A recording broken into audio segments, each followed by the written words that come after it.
Sambungan video membuat sambal goreng udang tujuh sayur lalidi. Kada pulo kita li. Video nan sabolo niko kan sampai memasukkan lado ke dalam kuali ke. Tu dikacau-kacau le diaduk-aduk. Keteen api lado disambun-sambun ke rojo. Tu digacik-gacik lo ko lado le awak kan membuat sayur lalidi dia agak tu nan bawang digacik-gacik pulo. Kalau amak-amak nan sesungguhnya mode itu ko rojo sambil menyambung. Tu lah sudah digacik-gacik bumbu dah dijorang kuali dimasukkan lah minyak langit minyak dimasukkan bawang merah lah dikecik-gacik tu dimasukkan lo daun lalidi nan lawak gacik-gacik tako dak kalamo bagai de api memanggang kuali masak sayur wak leno tu lado nan di samping itu tako lah ampil lo masak nyo dek banyak bona cando dimasuk lah ke dalam cambung sangenek dia siang gitu baru dimasukkan udang nan lawak goreng tako tu digalimang kasado awak dak bakinco-kinco bagai sambal wak kini udang tutok aja nye tu kok banyak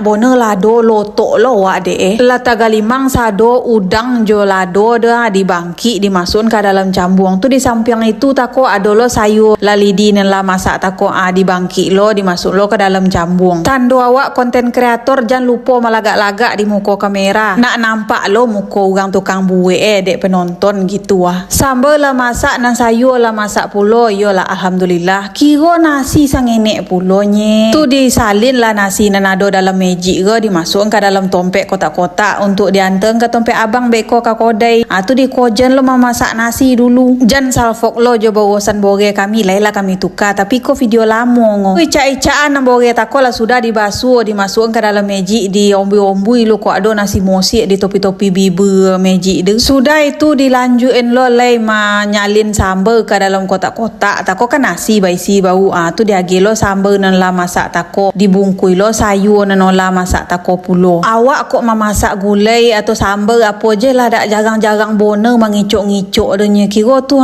dek penasaran wak kicok sebelum berbungkui alhamdulillahnya balik lai pas lo rasa gitu tu awak sadang memungkui-bungkui sambal sayur jo nasi ke dak kira pulang apa paje wak tu kan lai dak jadi wak pe manten sambal tu lai apa paje wak je nak bawa ke kodai lainnya katiko iko hari kan sadang pukul 2 boleh ulun no moyang lu orang ledo tu sadang angin hari tu yo sadang male keluar no takut hitam kulit kami betu tu kan sayur lalidi tako kan dak babuek sado ko do siso dak basi agak banyak ado dimasukkan ke kotak-kotak tu ditutui dimasukkan ke dalam kulkas tu nyo apa paje wak nang pulang tako nyo tersosak ke WC je entah yo sosak ke WC entah nak basuh jo bini siang hari kan lah sampai di siko je video wak lo wak nak membasuh pinggan lo le sudah ke dapur banyak alek kumuh